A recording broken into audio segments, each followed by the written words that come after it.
everybody, welcome to What the Flick. Tim, Alonso, wrapping up the first half of the second season of Fear the Walking Dead, episode 7, Shiva or Shiva. Which is it? I think it's Shiva.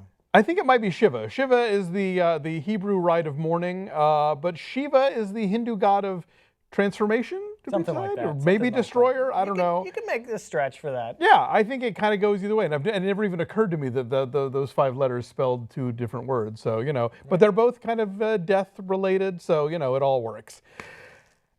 The thing about this episode reminded me of the problem I have with 95% of television. Okay. Which is that there is a status quo that eventually has to be brought back. Like, no matter how much it looks like the lead character is going to take a job in another city or die or, you know, some giant thing that's going to happen to totally upend everything, for the most part, on most TV shows, they go back to square one. Yeah. Just as a rule, because that's how television works and that's how serialized drama often works. And so that's what's exciting about shows that are, you know, limited run series or, I don't know, certain, you know, on certain cable networks where, you know, they're just willing to like chuck it all and do something nutty. And so this one I was kind of like, oh yeah, we have to just sort of bring us back to dough, and that's what they do. Yeah, to a degree. I mean, at the end of the episode is the first time that this particular group has ever really been split up like this. Yeah. I mean, we've had people taken away before, but, you know, like you said, they always get brought back by the end of the hour. Quickly. Yeah. The end of this episode leads me to believe that we're going to be following a couple smaller parties for a little while. True. Of course, some people thought we were going to be at the villa for a little while, and that didn't pan out either. Yeah, that was the thing. When I realized, oh yeah, the villa was never going to be more than just a way station. Yeah. Like, so, you know. So in this episode, we have Celia upset. Finally, we get to see her wrath from Strand not going through with the poison suicide pact. Right. Travis goes to look for Chris, who ran away at the end of the last episode with his knife in suspicious terms. Daniel faces his quickly rising inner demons. He went from sane to pretty crazy, and yeah, that's been kind of a quick flip. Yeah. But you know, again, if that ground is haunted, you know. Yeah, I guess if there's something wrong with the soil, you know, nothing good's gonna grow there. Oh, and Nick goes off on another daredevil adventure. This time to retrieve Luis. Right. Yes. Which is immediate and successful. And then towards the end of the episode, our group looks like they're going to split up. Nick takes a stand against Madison, says that we're the destroyers. This is a toxic relationship, Mom, who's been there for me every step of the way. I have to cover myself in blood and leave right now. And of course, just like in The Walking Dead, things tend to go up in flames when a group is done with an area. Ah, okay. Well, we've seen this before. At least they're consistent. Yeah. Yeah, I mean, and this actually sort of made sense because, you know, it's a great house, but you really do have that problem of walkers in the basement. So, you know, you got to do something with it. I liked, there were a lot of moments that I liked. I loved the whole thing of, you know, where Madison locks Celia into the cage. That was very predictable but satisfying. Yes, but very matter of fact. They didn't like, you know, the string section didn't kick in or anything like that. You know, and the notion of, again, looking, you know, other ways of perceiving what death means in this world, or what the walkers represent, or, you know, could they be considered like a next step in human evolution, you know, which probably not, but at least someone thinks so, and someone's making the case, you know, that they are. I'm not saying Celia's right, but at least not everyone is reacting to this thing in the same way. Yeah, no, Celia has a good argument. It's just to what end? Okay? Oh, exactly, This is the next step for humans, but is it a good idea to keep them and be around them? Is it safe? Just because it is your son and he's not technically dead in the sense that you believe in. Did she not see the last season of Torchwood? Like, how are you going to feed all these people? They don't go away. It's still a bad idea to do what she's doing, regardless of her beliefs. And, you know, logistically alone, if not much less philosophically. And she doesn't get the option to have that come back and bite her in the end because as it were. Our heroes do it for her. Yes. So. Okay, Chris. Chris. I'll admit it looks bad for the whole "this was a misunderstanding" theory. Well, he's definitely digging himself into a far deeper hole. If it was indeed taking a small child hostage is not very gray area. It's pretty black and white. So you know, I go back and forth about, do I believe that the dad would chuck everything else aside and stay there with him as opposed to getting back on the boat. Well, I think that's where this episode ran south for me, is because do I believe any of these people would do any of the things that they did in this episode? Right. Like, Daniel got, like, loony fast. True. Chris got psychotic fast. Yes. Travis left without shoes on.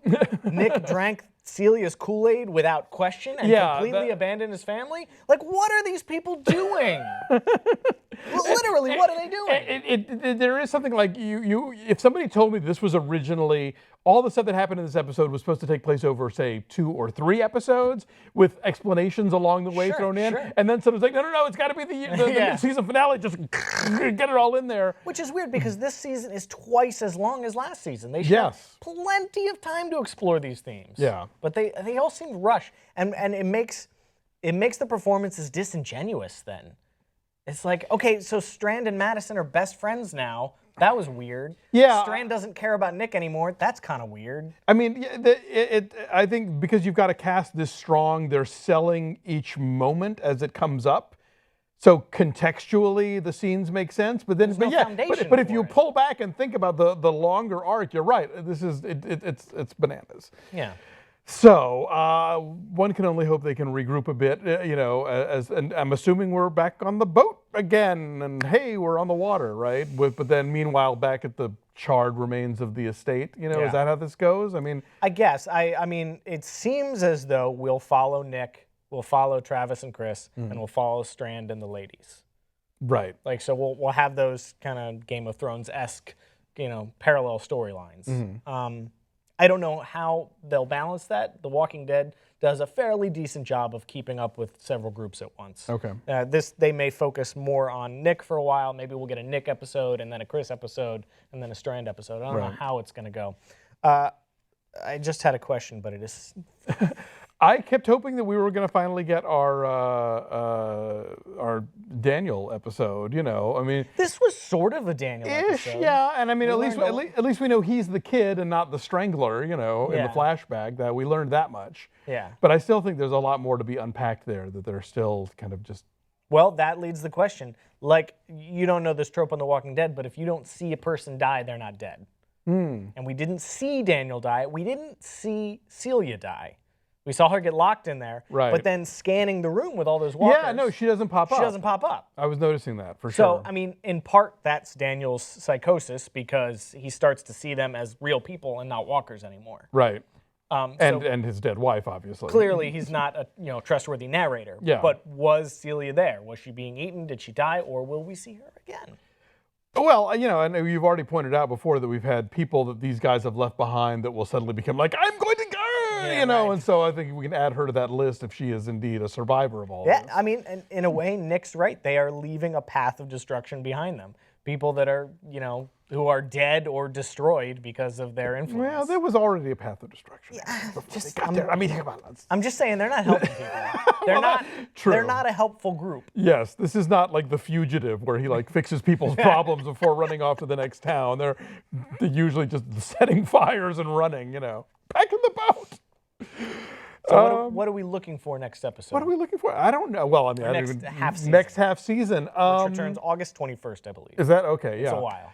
I honestly don't know. Because again, the thing about this show as opposed to Walking Dead is that because they are starting several years behind, we have some general idea of what they're going to be hitting, right? I mean, it's not going to veer off into a whole other direction. I mean, eventually the world at large is going to devolve the way that it does on the parent show, right? Although the world as we're seeing it right now is not far from that. True. It looks pretty bad. Yeah. Like, there's very few safe areas. There's a lot of walkers roaming around. So.